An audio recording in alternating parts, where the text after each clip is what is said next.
The System Level Assessment Practice National Assessment Program, Literacy and Numeracy, or NAPLAN, is a student summative assessment that provides objective insight into schools, cohort, and classroom success and weakness in reading, writing, language conventions, and numeracy areas.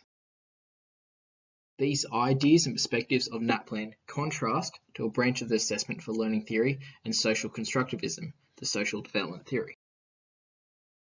Assessment for learning theory is the relationship between the assessment strategies and context. The goal of AFL, through the lens of the social development theory, is to draw personal understanding of student progress in a student-relevant operation, elicit objective evidence of learning, motivate students, and to ensure students identify personal identities as independent learners. Key theorists in the field of the social development theory are Lev Vygotsky and Philippe Perronaud. Developed by Lev Vygotsky in 1962, the primary focus of the social development theory is to assess student learning dependent on their cognitive connection of culture and social interaction. His assessment strategies are designed for the learner to be viewed as part of assessment and can provide student independence.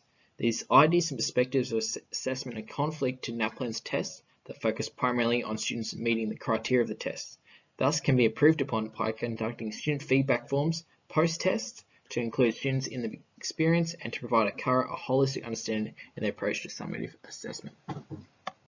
Perronaud stipulates the teacher must approach diagnostic, formative, and summative assessment by understanding student cognitive processes, being socially relatable rather than displaying power of the students, and appropriating feedback dependent on a student's social cultural view. Thus, the implementation of the social development theory can produce authentic assessment results, contrasting to the outcomes of NAPLAN's objective and linear structure. NAPLAN can improve their approach by understanding cultural differences and adapting their testing dialogue and questioning to meet diverse students. Thus, the system-level assessment fails to meet AITSL Standard 5.3, make consistent and comparable judgments, as NAPLAN does not demonstrate understanding of assessment moderation. This can be improved upon by applying the social development approach, by aptly adapting assessment strategies, including informal formative assessment. This does not just assess the actuality of student cognitive ability, but form a student's learning identity and independence.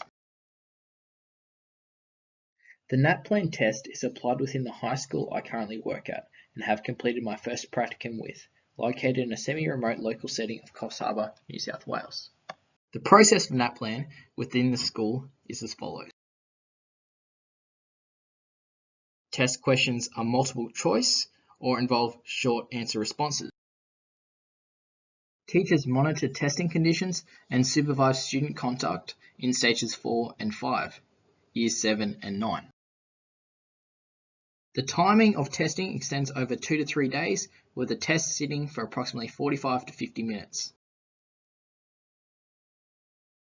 The requirements of the school is to securely and ethically collect the tests and send them to ACARA for marking. Information is assessed by ACARA and are marked electronically, and the reports and big data is sent back to the schools. Parents, teachers, and principals have access to the results of the school through access to ACARA's My School website. Appropriate measurements are taken by the principal and teacher to support and make adjustments for potential weaknesses of students within a cohort and school according to NAPLAN data. Such adjustments include adaptations to curriculum and personal teaching pedagogy to accommodate for testing questions. Furthermore, studies show that due to the high-stakes testing, teachers are narrowing their curriculum and prioritizing the outcomes of reading, writing, language conventions, and numeracy over other curricular areas, which is having an adverse effect on the holistic and authenticity of student learning. NAPLAN can provide objective assessment results for teachers to strengthen the low areas of student cognitive understanding. For example, the implementation of a high-stakes system-level assessment practice can provide teacher and student pressure to achieve within the NAPLAN paradigm. This is because the tests are assessed by ACARA and results are displayed to the teacher, principal, and parents. This approach to accountability is effective, as all parties are informed and the assessment practice can motivate students and teachers to produce an increase in testing results according to the NAPLAN paradigm. This is aligned with the social development theory, as the strength of the assessment outcome is motivation for students to achieve within the summative assessment, although this is achieved through an alternate process. For example, learning and assessment is viewed through the interaction between a learner's social environment and practice.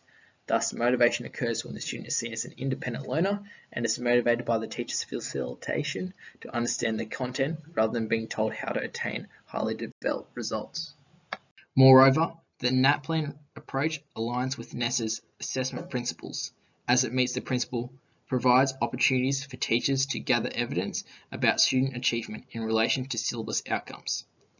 Furthermore, the tasks are congruent with stipulated area. Each assessment should be based on syllabus outcomes.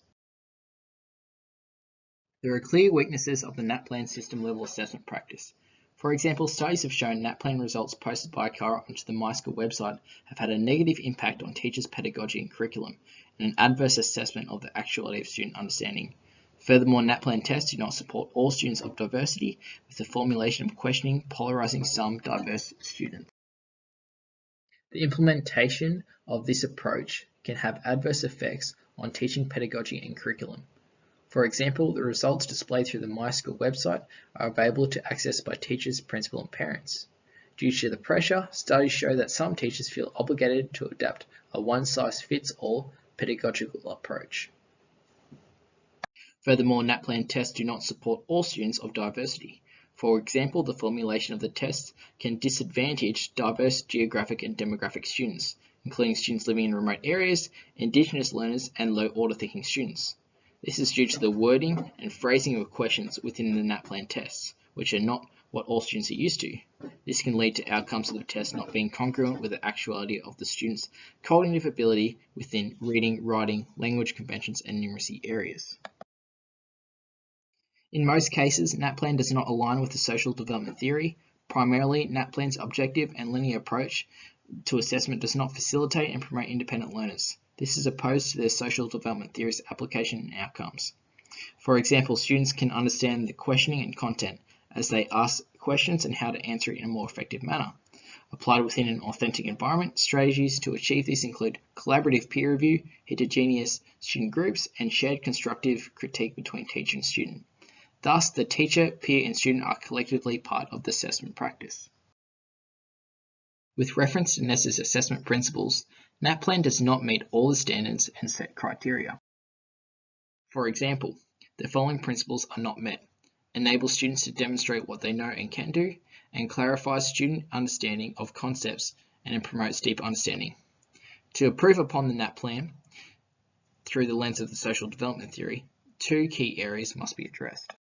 Firstly, to enable students to demonstrate what they know and can do, an adaptation of the social development theory's approach to informal assessment may be useful in developing a holistic assessment of student cognitive understanding. For example, reducing the amount of multiple choice questions and implementing a greater focus on creative writing and group work to meet literacy and numeracy assessments. Secondly, to clarify student understanding of concepts and promote deep understanding, improvements can be made by conducting student feedback forms after NAPLAN tests to gauge student perception of the tests, and then utilizing the feedback forms to make adjustments of the phrasing of questions to accommodate students of diverse backgrounds, including remote and Indigenous students. Thus, these adaptations through the lens of social development theory can produce a more authentic assessment experience and achieve more accurate results. NAPLAN has borrowed from countries such as the UK and US an assessment format designed to audit schools and teachers through the implementation of quantitative data assessment practices. The overvaluing of data to manage institutions, individuals, pedagogy, and curriculum has led to an assessment that does not necessarily delineate the actuality of student cognitive understanding, but produce marks based on the linear testing format of literacy and numeracy.